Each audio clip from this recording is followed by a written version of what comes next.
Good evening, everyone. Welcome to our Talisker tasting. This is the Goblet of Dusties. Of course, we're here hosting with New.Whiskyorder. And I just love to welcome everybody here to the tasting. As I said earlier, we've got 130 years worth of Taliskers at cask strength ready to be sampled tonight. With me, I've got my good buddy Tim MacKenzie. How you doing, Tim? I'm lovely, Myke. Thanks for having me along. You absolutely are. How you feeling? I had a rugged start to the week. Not gonna lie, couldn't really breathe out of my nose until this morning. So I'm thrilled that I can actually nose these whiskeys. Hopefully, I pick up the dynamic that it has to offer, but we'll have to see. Well, I'm here to support as always. Just to let everybody know that it smells and tastes like whiskey. So let's get to it. Hopefully everybody's seeing the screen share here. Yep, looking good. Fantastic. So tonight, the Goblet of Dusties. So Russell managed to put together a pretty stunning lineup of old Taliskers. We've got a 30-year-old from 1976, and then we've got a series of 4 25-year-old cask strength bottlings ranging from 1980 through 1983. Now, of course, these are the earlier 25 bottlings. So, Chris, what's the current ABV bottling for Talisker these days? 45.3, give or take. Yeah, 45.8 is what I'm seeing. 45, yeah, 45.8, you're around there. Yeah. 5.8, of course, Chris is our resident Talisker expert. These 5 whiskeys are not at 45.8. We're going back in time to enjoy some real beauties. So let's talk a little bit about Talisker. Of course, they are on the Isle of Skye. Their location is Carbist. Established in 1830 by the brothers Hugh and Kenneth McCaskill. Throughout their history, they've gone through a number of changes and some pretty massive expansion. 1879, purchased by R. Kemp & Co., at which point their production was 700 liters per week. In 1880, there was a fire and the distillery was rebuilt. In 1890, it was extended.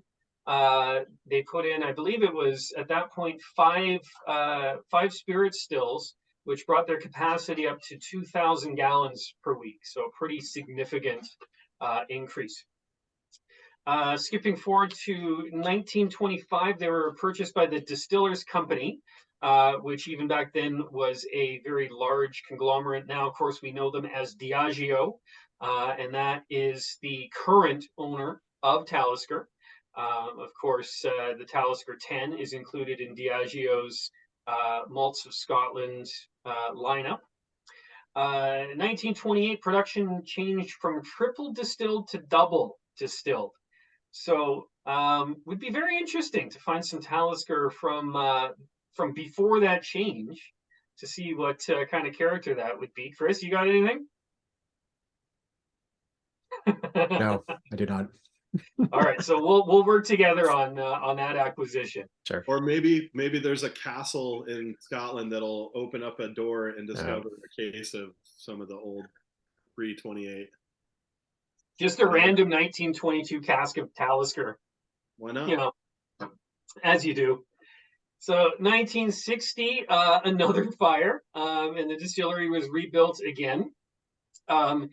Interesting tidbit for that rebuild: the stills were destroyed in that fire, so they managed to build new stills using the exact same specs as the old stills to try to maintain that distillery character from before the fire. 1972, the stills were converted from direct fire to steam, and the malting floors were demolished.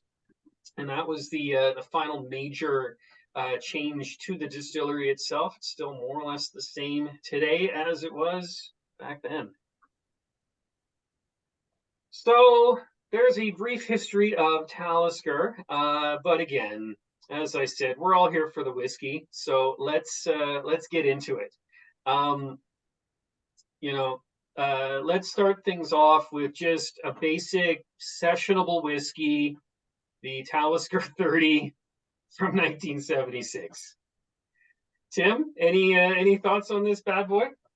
Oh my gosh! I mean, right off the bat, on the nose, I get that very distinctive salinity, but it's kind of a briny salinity.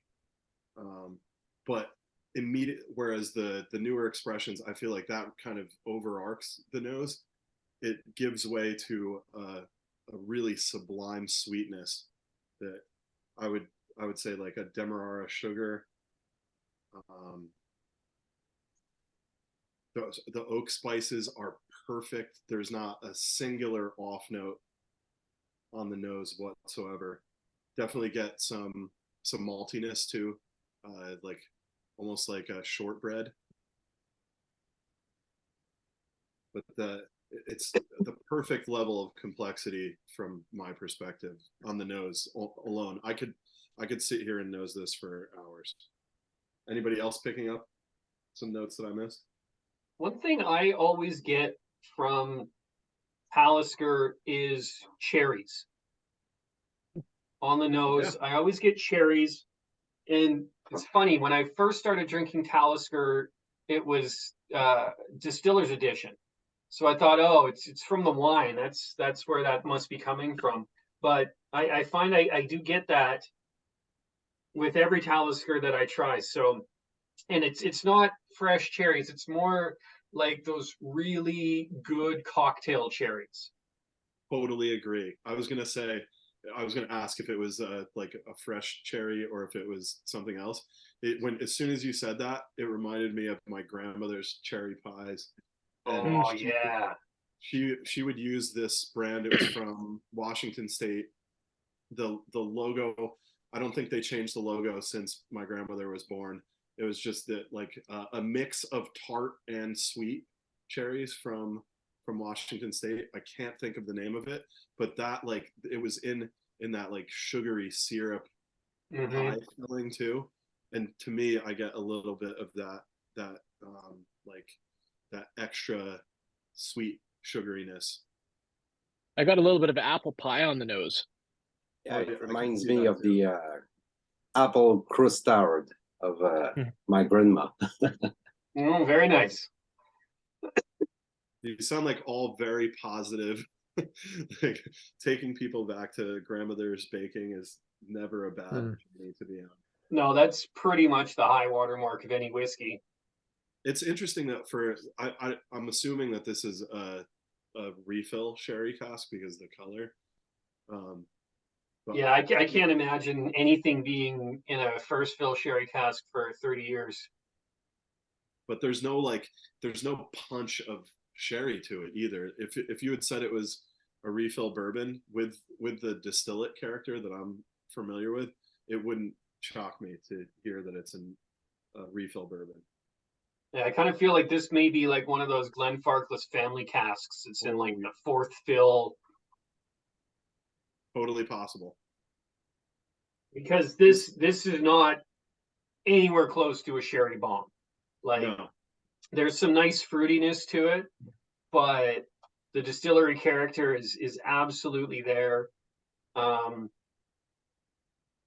get some really nice peppery notes to it.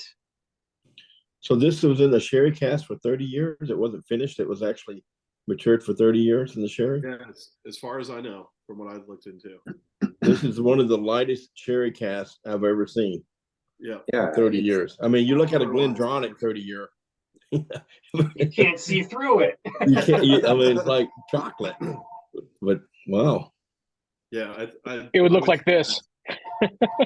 Got a 30-year-old Glendronach there. There you go. What I found very interesting, it's the wood doesn't take too much space. Even in the nose, we don't see for 30 years habitually. We have a lot of the barrel gives a lot of woods, and I don't see that. There's no oak. Yeah, it's all very well integrated from. But I I get have some really spice. but I get I've- some pepper. I get some caramelization. But yeah, there's no like heavy oak to it. but I've never seen any Talisker which is dark, unless because Diageo doesn't say natural color anyways. True.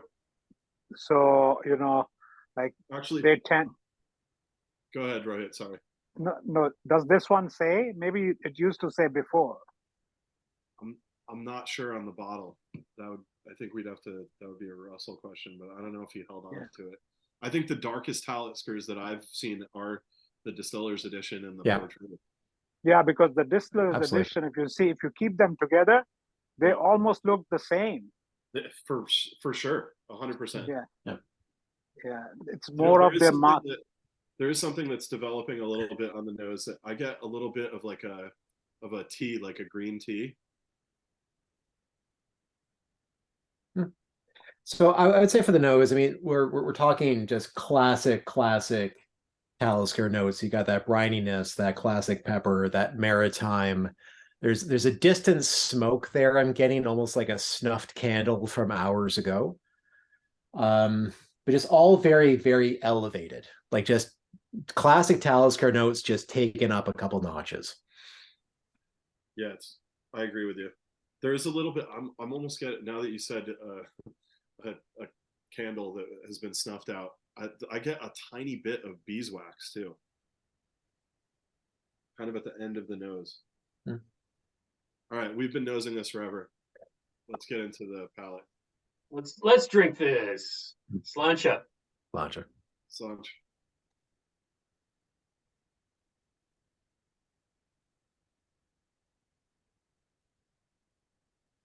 Wow.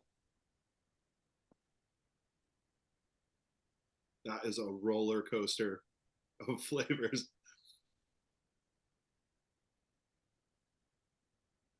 And it's still changing.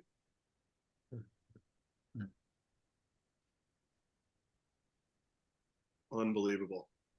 At the beginning, I was gonna say like a bowl of fruit, like a fruit salad type of a situation. But then the spiciness, that Talisker, the white pepper, came in and kind of danced along the outside of my tongue. That gave way to some baking spices. Then there was almost like a praline kind of a zone, or a semi-sweet chocolate, but with a biscuit, kind of a buttered biscuit vibe. I mean, that is just stunning. Right at the initial attack, there was just such a nice hit of salinity and some minerality to it. It was kind of like sucking on a stone that you found on the beach at the ocean. I hear that. My mouth is And watering. and then it was just followed up by the sweetness and the fruit, and then towards the end the pepper and that spice just jumped right out. But it never got dry. It never got, like, for a 30-year-old whiskey, I'm expecting it to get dry and astringent on my tongue. Never did that. It just kept going. And then there was the smoke. So smooth for 52. It's amazing. I would never have guessed this ABV if I drank it blind. I'll tell it 46. Seriously. That is just incredible. I think the fruit salad has changed a little bit. Now I'm getting more melon, like muskmelon and honeydew on the nose. See, check back in on the palate. There's a growing heat in the There's back a of growing my heat throat, in but the it's back of not. my throat, but it's not. A little bit of an echo there. It's not overpowering. It knows when to stop. Yeah. Is anyone daring to add water to it, or is that just doesn't need to. I totally wouldn't, but the experimental person in me kind of wants to see where it goes, but I also don't want to waste it. I add water to everything, so I gave it a drop, and the flavor didn't really change much, but the mouthfeel did get more viscous. Interesting. And on the back end, it was just slightly more on the smoke. Gotcha. That makes sense. Do we know if it's chill filtered or not? I mean, surely not, but I have a picture of the bottles from Russ. It says natural cask strength.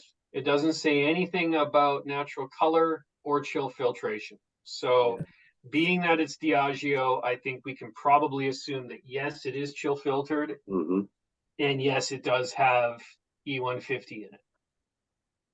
That's probably a good bet. Was chill filtration common back then? I mean, I don't know if common is the right framing for it. I think it was definitely used, but by who and in 1976, I know that coloring definitely was. yeah, and maybe it wasn't a criteria to add to the bottle if they did or not. That's a great question. Yeah, because I think that there's a lot that sort of like moved towards chill filtration in the 90s. For sure. I don't think it was that common in the 70s, in like the 70s. I think you might get to call this one non, but I don't know with certainty. Well, also, this was bottled in 2006, right? So true. At that point, I think chill filtration was pretty standard throughout the industry. Yeah, that's fair. So they'd be chill filtering it the cask, correct? Like after vatting out the barrels and then chill filtering. Yeah, I believe that chill filtration is part of the bottling process. Right. Yeah. So then it almost definitely would be. And I stand corrected. And I'm so glad to learn. Honestly, if this says anything about that process, I'm not all that bothered by it. Yeah. Side note, did we fix the echo problem? You might have. Yeah, I think we're okay. All right. Lucky arrived and he fixed it. Lucky fixes everything. So that was L of an opener. Opener. No, seriously. Sorry. Yeah. Yeah, that wasn't the worst way to start a tasting. When we're talking about the order, it's like, where do you put it? Do you put it at the beginning before a potentially more aggressive distillate, or do you put it at the end after your palate might be tired? It's so smooth, so you can put that at the end for sure. Yeah, I think that's what we settled on. So, anybody else have some notes to add before we maneuver forwards?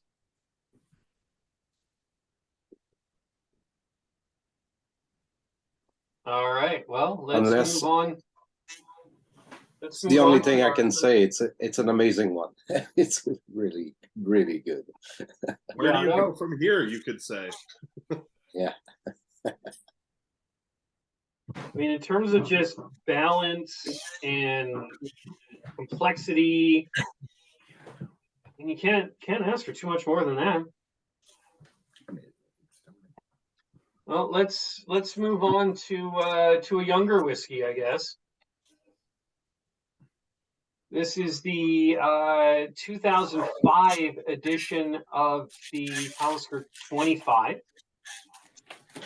This one was bottled at 57.2%. And according to Diageo, was aged in refill casks. There we go. Who knows? There's some real transparency. At least it didn't just say aged in wood, right? Yeah, that's true. That's true. No, it doesn't say wood on purpose. Could have been maple syrup. And honestly, I get quite a bit more wood spices compared to the. Oh, yeah. 30. Yeah, So this by- one is certainly got a lot more kick on the nose. Mm-hmm. Yeah. So by telling refill cask, they said there's more than one. So there can be a few. Well, these are all married before bottling. This one had 15,600 bottles. I think this was actually the biggest run of any of the bottles that we're trying tonight. Yeah, that's not small. So it could be port, it could be cherry, it could be wine cask, or all three of them. It could be literally everything. All we know that is that it's already had Talisker in it at least once. There you go. The 1979 had 21,000 bottles. Whoa.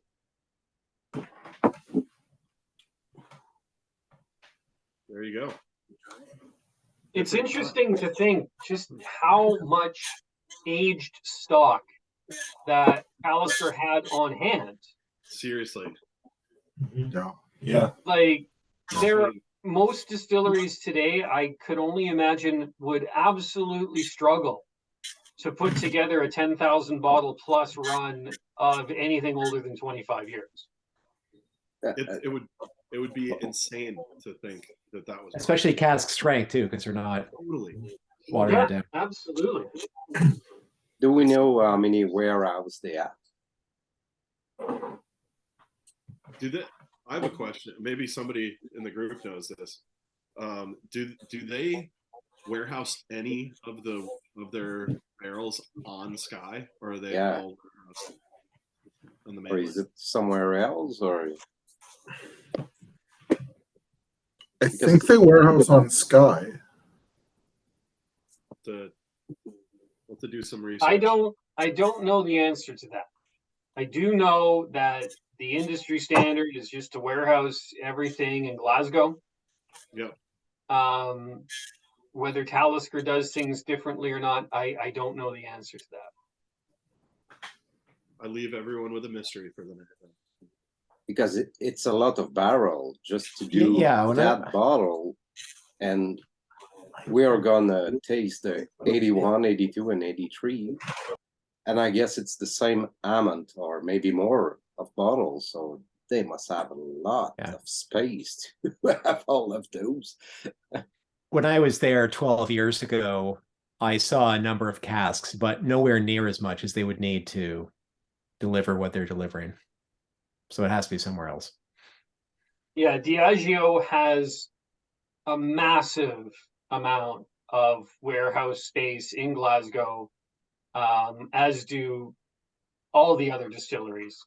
And the vast majority of the whiskey that we drink today, even though, you know, they'll be like, oh, it's an Islay Scotch or it's a Highland Scotch. It was all warehoused in Glasgow. So, you know, the odd exception are, you know, Bowmore's number one. They're number one. The vault, Bunyaven will do some warehousing on Islay. Kilholman do. Kilholman. Brooklady has, I think they've got one small warehouse on Islay where they'll age a few casks, but almost everything just gets put into barrels and shipped right over to Glasgow, because that's where everything is in terms of the logistics, the bottling, the shipping. It's all there. Anyone getting like a wood putty on the nose?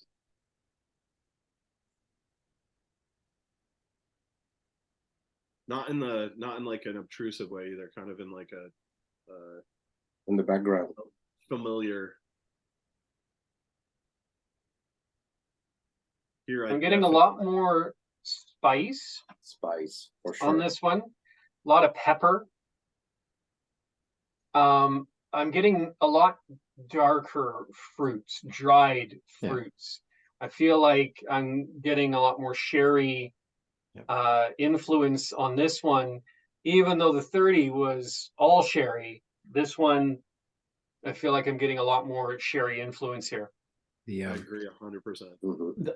the scale way more sweeter, softer, not as sharp, briny, salty.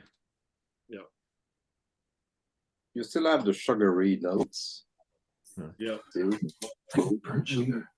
I got like a more complex cherry, like a Marasca cherry, like one of those ones that has like some spice and nuts to them in the background, Yeah. like almost like Luxardo on the nose. I could see like an Amontillado also. Yeah, that's a good ad. It's really, really like in an austere kind of way. Like there, I get a little bit of like a light pipe tobacco too. There I'm isn't just gonna like, drink this. yeah, let's get after it. You have more smokiness than the 30 years on the nose. Absolutely. Because I was just about to say on the nose I don't get much Oh man. like that leathery quality that you can get with a lot of sherry casks, but on the palate, wow. Wow. Oh yeah, Wow, like, wow, huge wow. leather on the palate, big spice on the palate, almost like some rye kind of spices Yeah, in there. I could see that for sure.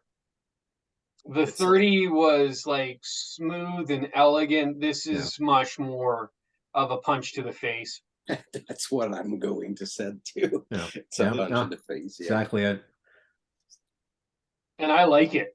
Yeah. I was going to say, I kind of like the punch to the face. Sometimes that's all you need, just a nice little. I Have a always nice have long finish. I always have the same question when I make tasting with friends that are not used to drink too much whiskeys or scotch, is differences between smokiness and peat. Talisker is, well, they don't use that much peat. It's more like smoky. Yeah, Talisker, I think, only peats to about 20 ppm. Yeah, and you got to remember too, the residual at this age is going to be Yeah, for sure. so low. It's an essence of it. It kind of reminds me of like if you've gone to like a J&R Tobacco where they have the humidors where you can actually like sit down in a leather chair. Like that is the kind of vibe. Like you sit down and there's a little kick up of like some like tobacco dust, and you get that essence of the leather. That's what came through a lot on the palate. Not as much on the nose as I would have expected. I get a little bit of like a dark plum, like the plum skin. It's interesting. Right at the very finish, I get this real nice burst of like lime zest. There's a nice citrusy bitterness that comes out.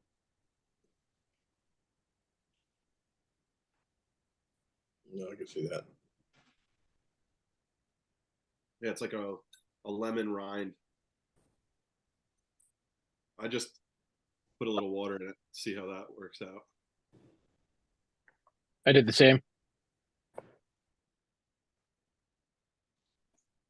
This is the perfect amount to have because I feel like it's anything more would be a little too much. I can see getting tired of it quickly or just becoming overwhelmed. I think overwhelmed is a great descriptor for it.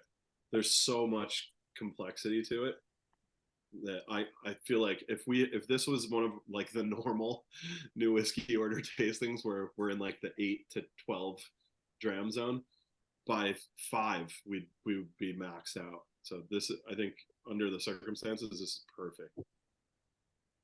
With a little bit of water, really brought the stone fruits to the forefront for me at least. On the Yeah, nose. I found the water brought the sweetness out at the start, really brought the citrus out towards the end. It did kind of smooth out the spiciness on that one a little bit, made it a little more accessible, perhaps. I get more smoke, like you said on the last one. I get more smoke. I didn't put water on the last one, but with a little bit of water, I definitely get a noticeable amount of it's wood smoke. It's not necessarily peat smoke. Mhm. Yep. Kind of campfire with a lot of brown sugar on top, right? Yeah, exactly. Like cooking a pie in an iron skillet type of a. Yeah. Or a creme Really, brulee. really nice. Oh my gosh, the nose is just. Maybe it's because I haven't smelled anything for like 4 days. Yeah, the nose on this one is pretty bonkers. With water, I actually get cinnamon hearts as well. Mm. On a deep inhale too, I get a touch of wintergreen right at the end. Nice. This is just unbelievable. I can't believe I'm saying this, but I think I like this more than the 76. It's different. It's very different. You're Yeah. right. It's almost. It's different. much more aggressive, to Yeah. be sure. Mhm. Are you threatening me, Mike? No, I think this is kind of what you expect out of a 25-year-old Talisker, Totally. like a big, You're right, aggressive, you're right. in-your-face tally. Mm. Whereas that 76 was a little bit out of left field in a really good way. But Just a mellow ship. yeah, Like calm seas. Here we're getting into that rough sea, the Western Shore, Inner Hebrides kind of a vibe. You do have a 57% ABV on this one versus a 51 on the other. Totally. That's the kind of whiskey I could drink by the fire outside at -20. 100%. Yeah, Yep. that would be. Might not even need the fire. Yeah, that keeps you warm anyway. Just a big pour. Yeah. So I checked my 2017 25-year-old, and it's Yeah. 21,000 and something bottles. So Okay. they went up considerably. And that's at 45 45.8, right? So it's not cask. Can you imagine the stock that they must have? It's crazy. You think about that. That's just crazy amount of whiskey. Yeah, well, this whiskey, Talisker was also being made for blends, right? Diageo was always producing it for blends. Green label. Yeah, it all went into the green label. Yeah. The That's green true. label. I'm looking at a 20. I'm looking at a 25 2015, and there's 9,800 bottles of this one made. So they definitely have fluctuated based on stock. Because I think, I have seen the other side, so it does move up and down from that point. It really interests me. I wonder if, because from a sales background, I wonder if they did it for like a market situation, or if it's a stock, or it's a combination of the two. Well, the stock definitely went down because if you see from 2015-16 onwards, the run for 25-year-old was only 3,500 bottles or 6,000 bottles or 7,000 bottles. The 30-year actually dropped to only about 900 bottles. If you look at the last one for 2013 or 2014. Sure. And I think there was a 30-year last year which came out again in 2022, and that was not at 45%. That was again at over 50%. Wow. And they did about 3,000 or more bottles of it. I'm not sure. I don't think they even. Yeah, you got to be a little. Sorry, you got to be a little careful though, because there's two runs, right? There's a North American and a European run. The North American 750 and the European 700. That's so true. they do different runs. Like I've got bottle number 1 of 1,128 from the 2017.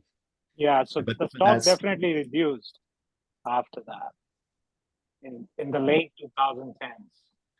So yeah, you are right, Rohit. Last year is 49.6 and around 3,000 bottles. Yeah. Okay. So yeah. So they did increase the ABV and they did increase the number, but not substantial. Got it. So are they releasing 25 years old cask strength every year, or?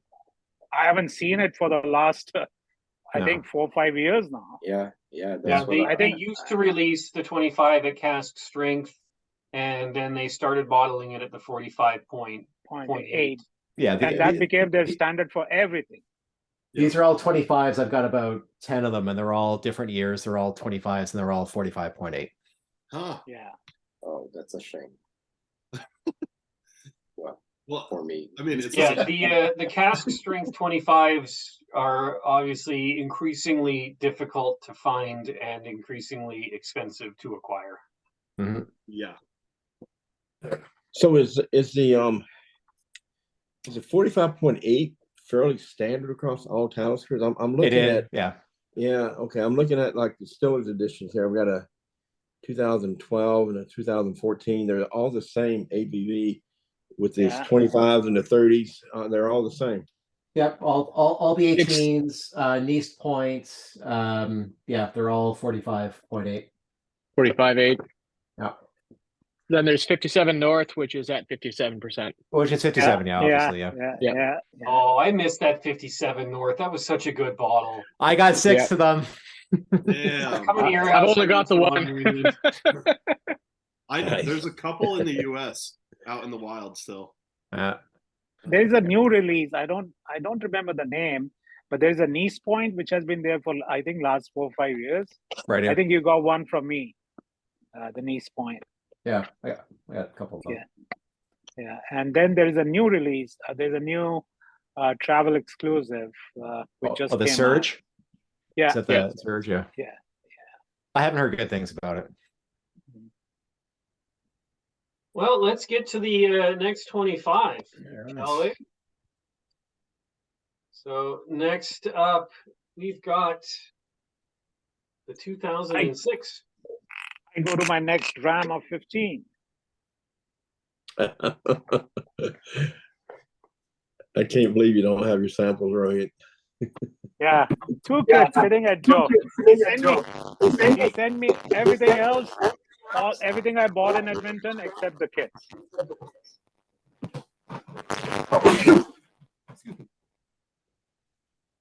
Sorry. Yeah, somehow- Canada Post, they didn't do real well this round. Oh, there we go. Sorry about that. I lost my my screen for a second. That was super bizarre. Well, welcome back. It was the screen share that dipped. So we're going to the 1981.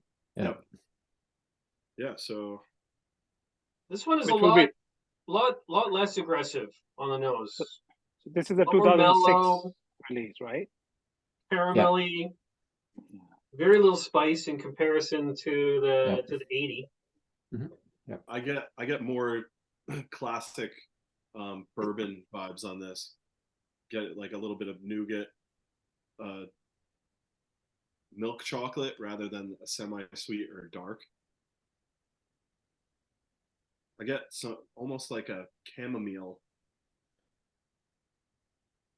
like a sweet herbal tea. Yeah, and maybe a bit of marshmallow. Oh, good call. I'm picking up a lot of honey on the bottom end of the smell.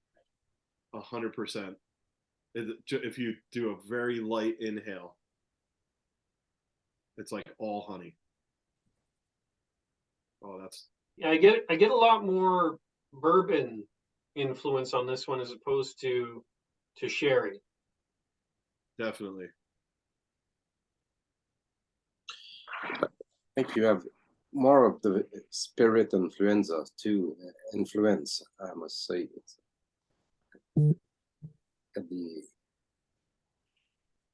I can say the grain it's more present. Yeah, I agree with that. I feel like I'm getting a little more smoke on the nose, even without a drop of water in there.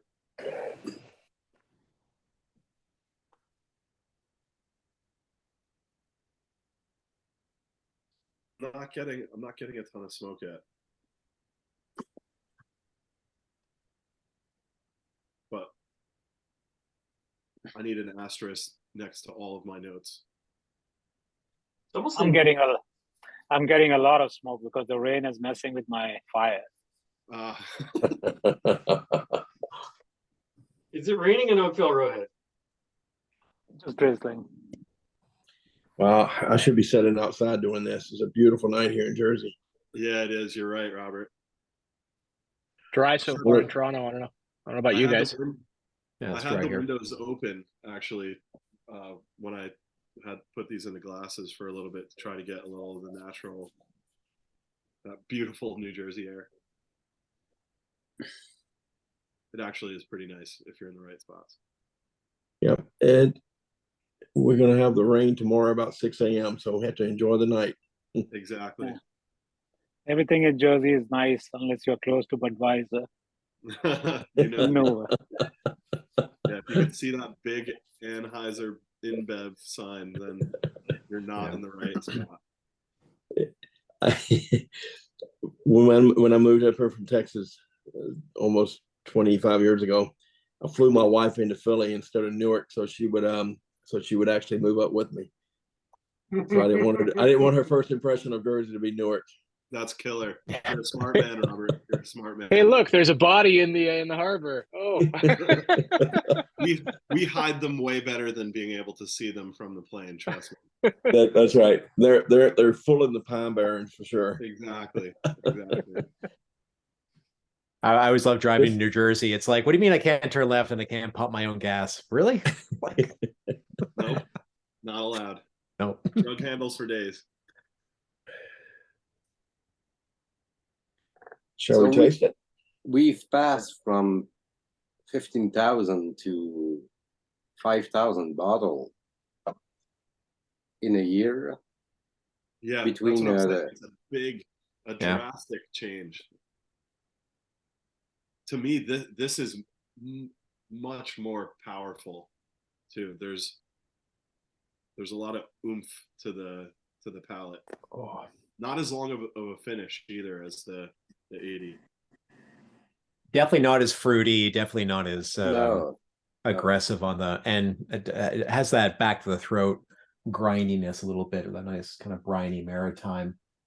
Yep. No. Just to take Myke words, we don't have the same punch in the face right now. This one to me seems to be really nicely balanced in terms of the spice and the sweet and the brine. Very little in terms of the smoke, certainly that minerality to it. But I find, like, just right upon that first swallow, there's this nice, almost like Werther's original hit to it that's just gorgeous.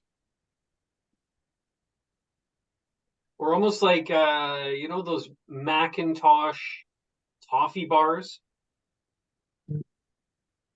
That's what I'm getting. I don't know if you have those in the States. I don't think we do. They come in those red and white plaid. Yeah, with boxes, the tart. yeah. So Yeah. it's like shaped like a candy bar, but it's hard toffee. Interesting. Yeah. Really don't have that. I think it was used to like remove teeth in the old days. Yeah, exactly. They're incredibly effective for that. It's like suck your fillings out. Yeah. Nice. Yeah, we were getting like, I mean, with Brad, we were talking about like cheap holiday chocolate, but not in a bad way. Like where you get like that really upfront sweetness and it just goes right down. But yeah, like those like chocolate coins that you get on the milk chocolate side. There's kind of an acidity to it to me that reminds me of like orchard fruit skins. With a drop of water, I get some citrus. It's almost like one of those Terry chocolate oranges. Oh, whoa, okay. I'm gonna have to try that. yeah, I just added a couple drops as well. It's definitely opening up nicely. Mm-hmm. I do like a boxing game for Hanukkah. I've replaced the Talisker. Don't tempt me with a good time. Definitely changed it. This was good. This was good. Though I will say it didn't suck before the water either. So Valid.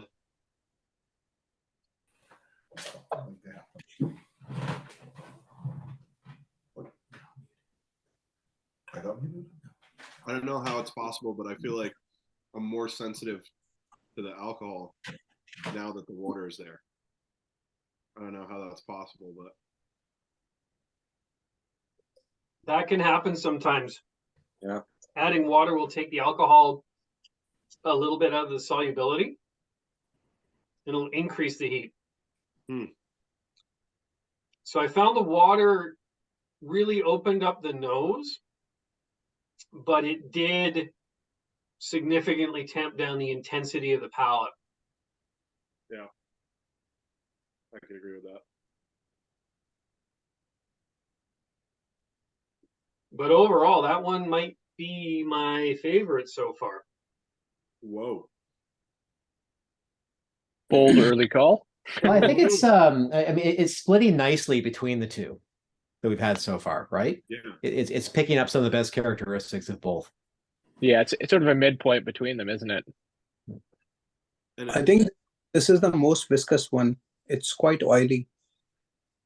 it definitely has a different mouthfeel to the 80.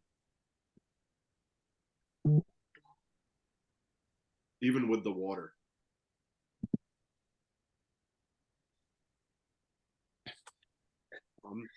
I'm loving the journey. This is really, really interesting to me. Anybody else have some notes that they want to Good chuck stuff.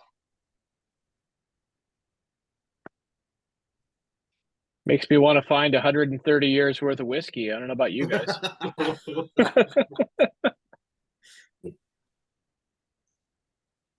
Well, while we're at it, let's go to 1982. My wife reminded me before the call that was my graduation year. High school, not college. That was my birth year. It was also my high school graduation year, 92. 82? 92. 92. 92. A lot of assholes on this call, Robert.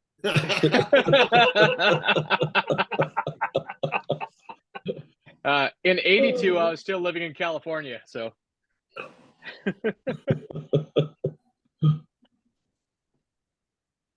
That just means I'm going to be retiring before you guys. That's all. He's Yeah, got I one need to on come us hang out at there. your house. He's got one on us there. Yeah. So in 2007, they started to said what was the cask type, sorry. Okay. Oh, don't get excited. No? Cherry and bourbon cask? Yep. Don't get excited because the next year it's back to refill casks. So Damn. they're just fucking. It's a momentary lapse of Yeah. transparency. Tiny glimpse of transparency. Yeah, they were like, Yeah, "Whoa!" somebody at pump the brakes here. Diageo got fired. Pump the You fucked up, you're out. What are you doing telling them about the whiskey? brakes. We don't do that here. Yeah, don't tell them what we do there. Whoa! Mhm. The nose is amazing. Yeah. Oh my Absolutely. god!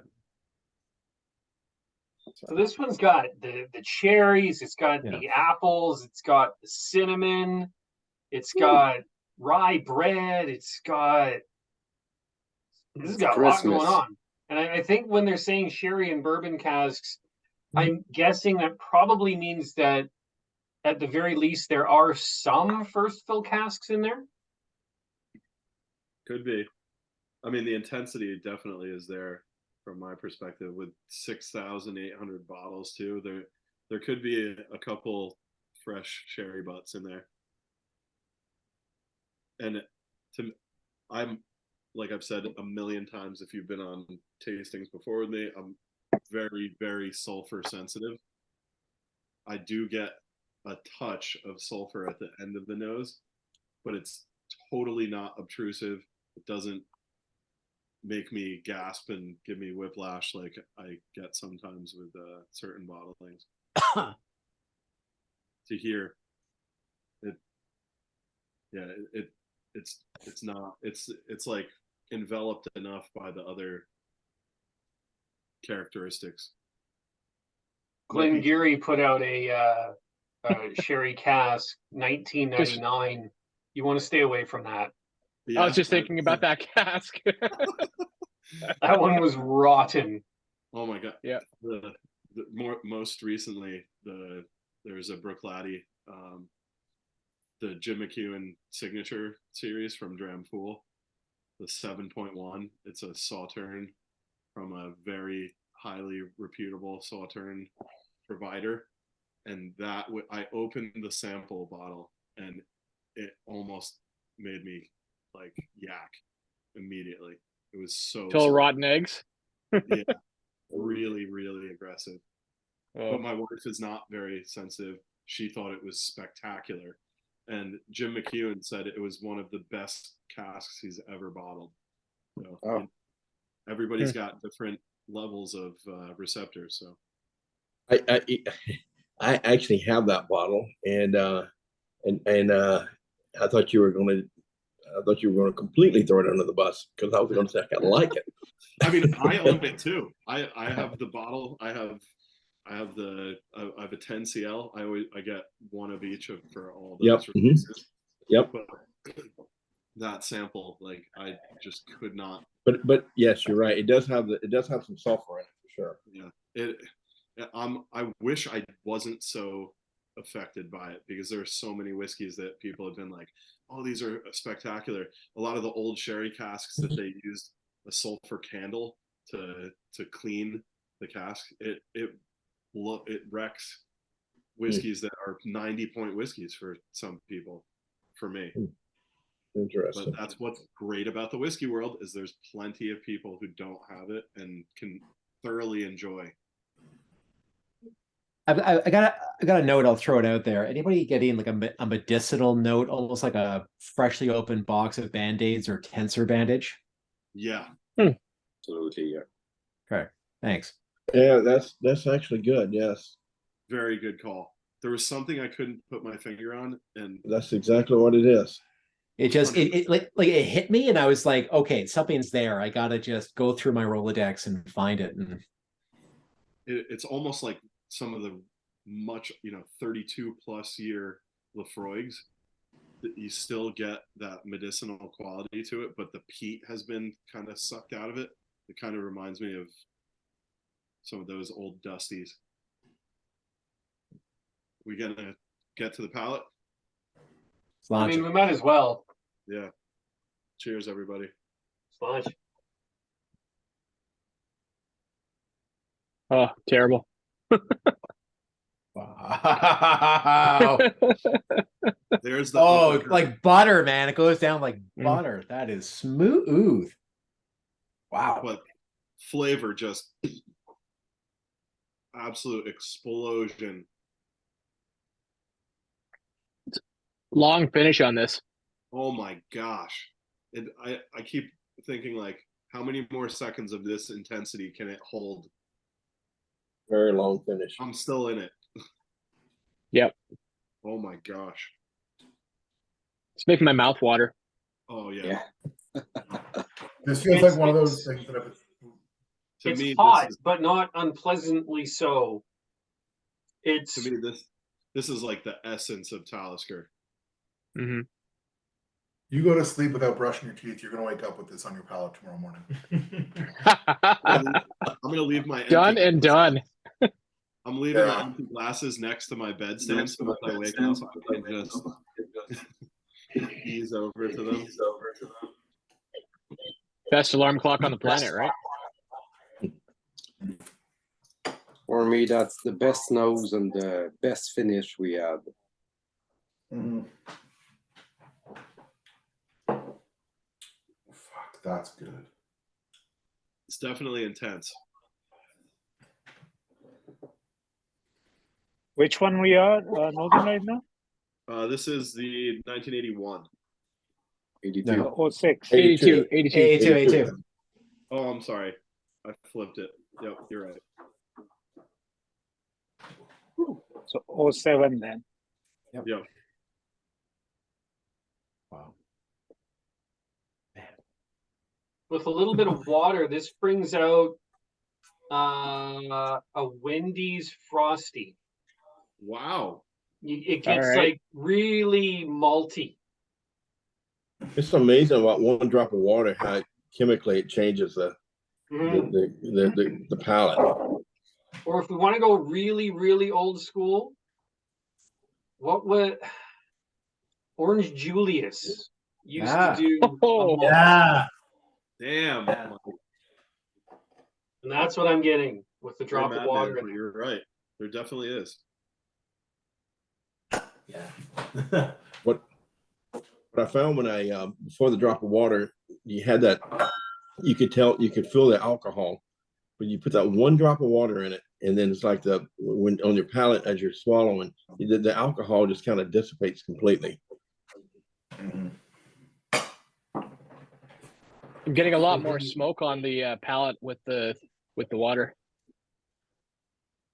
I feel like that's been the overarching sentiment with all of these. Yeah, the water brings out the peat. It certainly increased the viscosity for me, the mouthfeel. Yeah. It's really nice. I found without water, I felt like it was a little too rowdy for a 25-year-old whiskey in terms of the heat and the spiciness. But that drop of water just like takes off any of those rough edges and really lets it shine. Yeah, I would have thought closer to 20 if it was blind. Closer to 20 years. But with the water, you're 100% right. Even the nose is calmed the storm. That finish is still there, though. It just keeps going. Oh, yeah. Oh, yeah. Yeah, I found with the 81, the water really took away the intensity on the palate. It didn't do that with the 82. Yeah, well, it's possible that 81 has, older parcels in it. Yeah, Very that's true. true. Right? Yeah. Because if we say it's not 80, we can say 81. If it's released in 2006, it can have even 70s displayed in it. Mhm. Yeah. Yeah. So it depends how they vat it. Right? So they if they have some older parcel and if they add to it, 81 would be the youngest parcel in it. Yeah. Rohit, now you've entirely another side to the transparency situation. Something Diageo is never going to tell you. Definitely not. You can pretty much guarantee that question is dying on our ears. They would never tell you anything. I don't mind a mystery. Mysteries are fun. Yeah. Especially when they taste this good.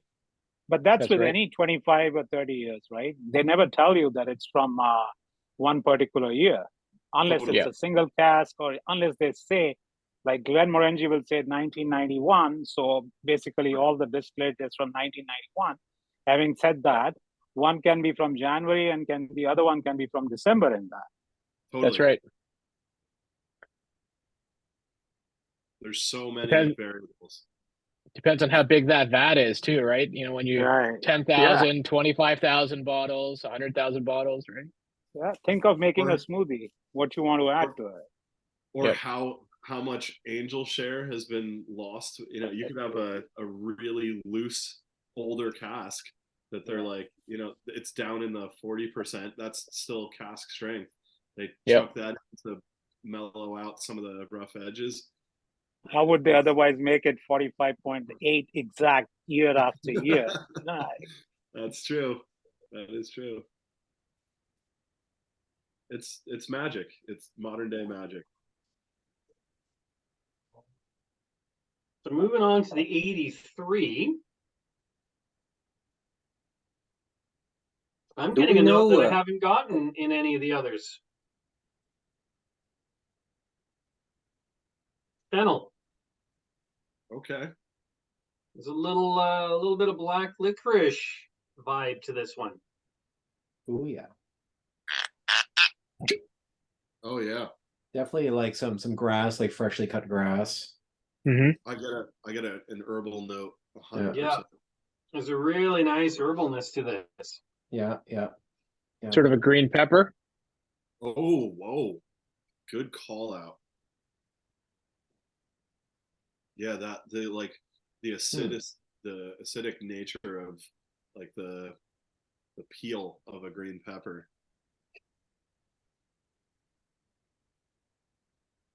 Very different from the other ones too. Mm-hmm. Mm-hmm. I kind of love that though. if these all just came across as very contiguous, I think it would have bothered me a lot. Yeah, these have all ranged significantly in terms of experience, in terms of notes. I do get a bit of like a toasted marshmallow on this one. I get the spearmint on this one too. The spearmint. Mm-hmm. Yeah. You know, I grew up on a farm, and I'm actually getting a little bit of like a hay bell. Yeah, Interesting. Oh, sort of the good the call. freshly you mown get- hay or whatever. Yeah. Yeah. That's quite the glass you got going there. Yeah. That's a wine glass. No, this actually is a Bowmore guy gave this to me. Okay. Do we know from where the barley comes for Talisker?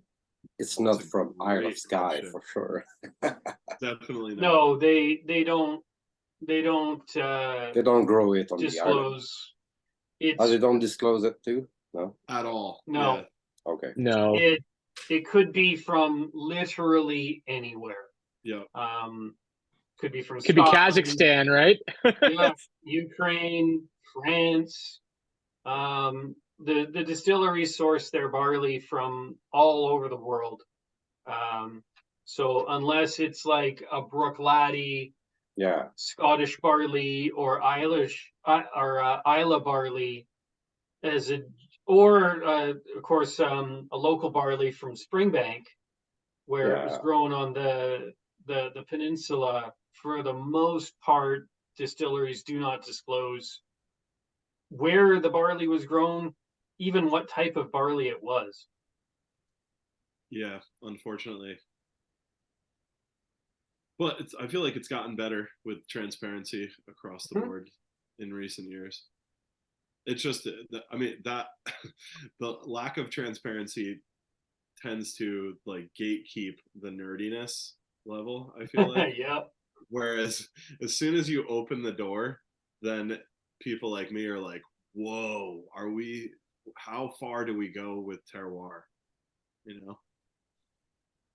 The question, do you even want to answer that question? You know, that's the other side. And then there's the super nerds who are like, can we talk about yeast? Yeah. Yeast fermentation time. Are the washbacks open? Are they closed? Yeah. That's What kind of wood are they made out of? Oh, how long has that wood been there? Yep. Oh my God. What species? What kind of Quercus is it? It's a dangerous game. Don't go there. Yeah. That's why Diageo is like, nope, we're just cutting you off. We're helping you here. Just enjoy the whiskey. Stop worrying about the rest of it. The market is so wild that people that want to know will go to the distillery that provide the information about it. Like Right. Bruichladdich, like Piloman, like a few others. If you don't tell it, well, it's good, okay, but I don't have any information about it, so I won't go any further. But if you can speak about the spirit, about the barley, about the yeast, about the way they do it, that's more and more for myself. It's more interesting than just tasting the whiskey. Good. That's the analysis side of it. Well, it just So, like, it helps for you me, frame. I've never been to Scotland. I've never been to a distillery. I've never had a chance to pepper a poor unfortunate tour guide with nerdy questions about production and anything like that. So I don't have any experience with that. Has anybody been to like a distillery in Scotland? What's the experience like? Like, how knowledgeable are the people that you're interacting with? Yeah, I mean, I think it depends on the person you get and the tour guide you get. I mean, I had one guy at Glenlivet, and he'd been working there for 40 years, and he said when he dies, he's gonna be an angel getting his angel share. Um, so I think you're right. Like there is a limit. I mean, they're tour guides. They don't know absolutely everything. Some people just started working there in the summer. Some people have been there for like 40 years. So it depends on the person you get. Totally. I always say, think of a scenario where you go to a restaurant and now you want to go to the kitchen and find out how your food was cooked. The chef, who's the distillery manager, would definitely know more than the line cooks. Mm-hmm. And do you ever ask the chef, how did you make this food?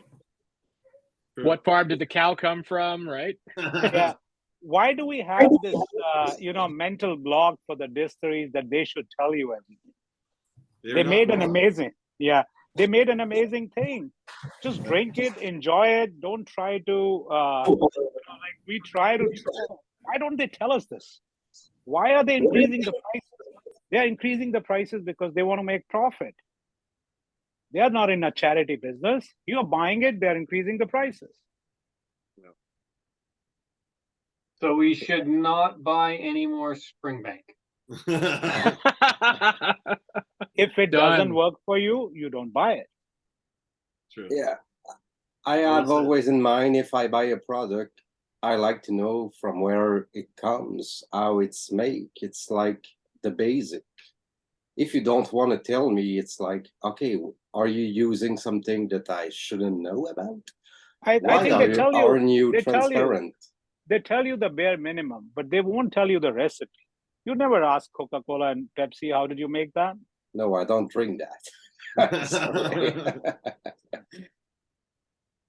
And I think it depends on the circumstances as well. Like, as an example, when I'm eating out at a restaurant, I do often end up in the kitchen because I worked in restaurants. I trained as a chef when I was younger.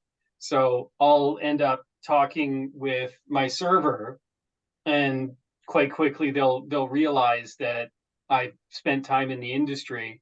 And oftentimes the server will say, would you like to come back and meet the chef? And my answer is invariably, fuck yes.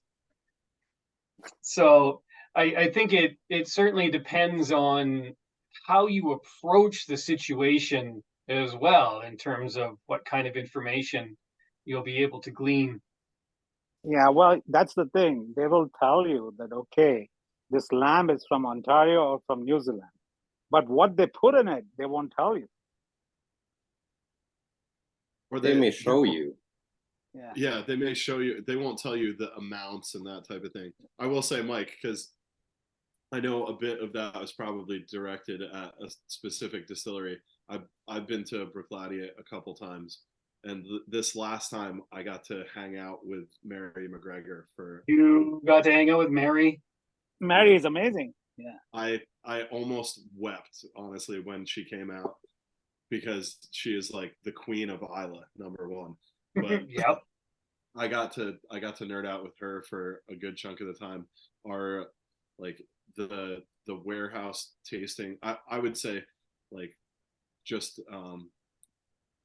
you can kind of, unless you're really into it, I would suggest doing a full tour situation maybe once, but the warehouse tastings are critical moves. If you can get in with a master blender or a member of the distilling staff, that's going to give you an incredible experience.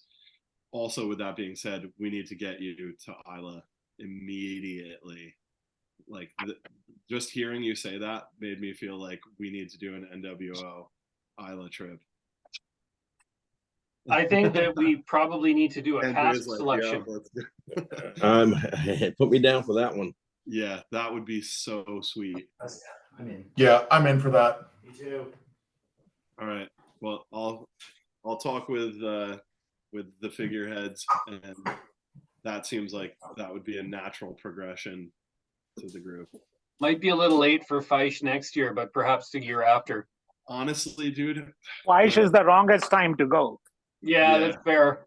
I agree with Rohit. I think like if you go even a week or two after Feisch, you'll catch a bunch of the bottlings. You won't catch the crazy stuff, but it's honestly like on the infrastructure of Isla, it's almost detrimental at this point. We didn't do it 4 times, did So to do it like a little bit after, I feel like that's the move, especially with the group. If it's more than like 6 people, forget it. Trying to get accommodations, make sure that everyone can get from distillery to distillery.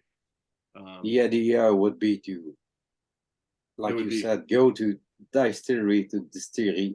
It's not to take the unicorn from everywhere. It's just be there at the right time. Not the fee style. This is not what you want to experience. Because at this time you have like the 14 years old that gonna make you do the tour of the distillery and doesn't know anything. When you go at the time where nobody's there, where the tourists aren't there, you're alone in there. From what I've experienced when I was there, we were Definitely. 8 during the Yeah. tour, and that's where that's the moment they take you and said, "Oh, habitually we're not doing this, but come with us. We'll show you something that we don't show habitually, and we're gonna make you taste something that because you're 8, you're not like 50 at the time, 5, 6, 7 tour per day. They got 1, and that's it." Yeah. So the focus is shifted. Feisch is like there's such a heavy push that it's almost a different place. Honestly, the island is a totally different place. It's the same everywhere, even the States or here in Quebec. You know, when it's the big time to have the most people, you do the less or the basic tour. But when you're still open and you don't have anybody for a day, and a day you have 12 person, you say, okay, let's make them enjoy their trip here. I really feel like Feisch is like you've a better chance of connecting with other monster connoisseurs and sharing bottles that people bring rather than the normal offering of the distillery. I feel like slightly off peak, even end of summer is a great time. The last time I was there was the middle of August, and it was spectacular. The weather was great. Distilleries were less busy.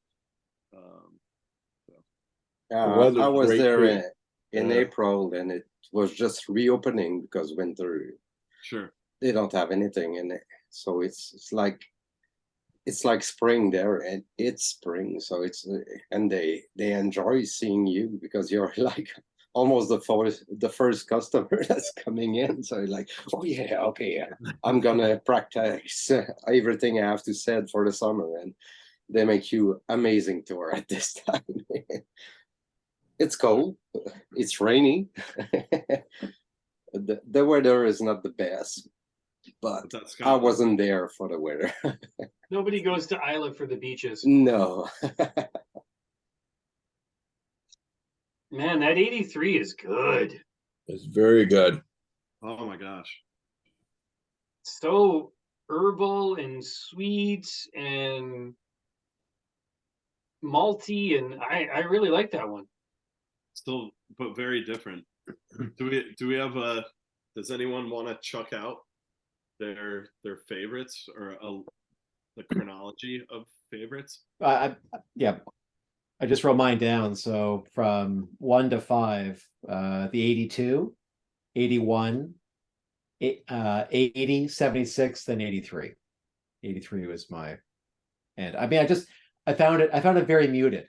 Maybe it's on the tail end and everything else is kind of got to me, but I found that the other expressions just had much more character, able to distinguish them. This one just kind of went meh at the end. I hear that. Anybody else? For me, I think my favorite was the 81.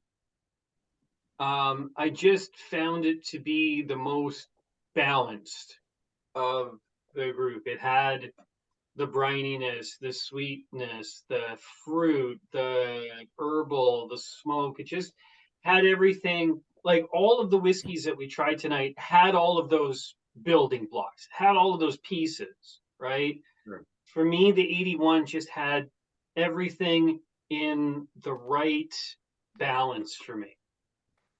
I totally hear that. I think mine is 81, 80, 76, 82, 83. I think I'd agree with that, but they're all spectacular. Ridiculously good. Like Yeah. Yeah. I think that's the takeaway. None of these suck. these are 90 these are 90 plus. These are 590 plus whiskey. Yeah, these are all exceptional whiskeys. Wow. Russell's done it again. Shocker, everybody. Always. To the surprise of no one. Yeah. How many corks did he bust in this one? Do you remember? Was it 2 out of 5? Was it 2? No. 2 out of Yeah. 2 out of It was 5? definitely 2 at least. Yeah. Yeah. I think it was 2. But on my end, to do I think I must put the 70s, the 30 years old. I cannot compare with the others since we have all 25 years cash strength. So I must stay in those 4. And the 30 is another class. I cannot compare with the others. But for me, it's hard. Yeah, it's hard to put it between all the others. It was, you put only that one in another tasting and you don't have all those cash strength after those. I think it's a stunner. Oh yeah, definitely. But the 81 followed by the 80, 82 and 83. That's my standing. Solid.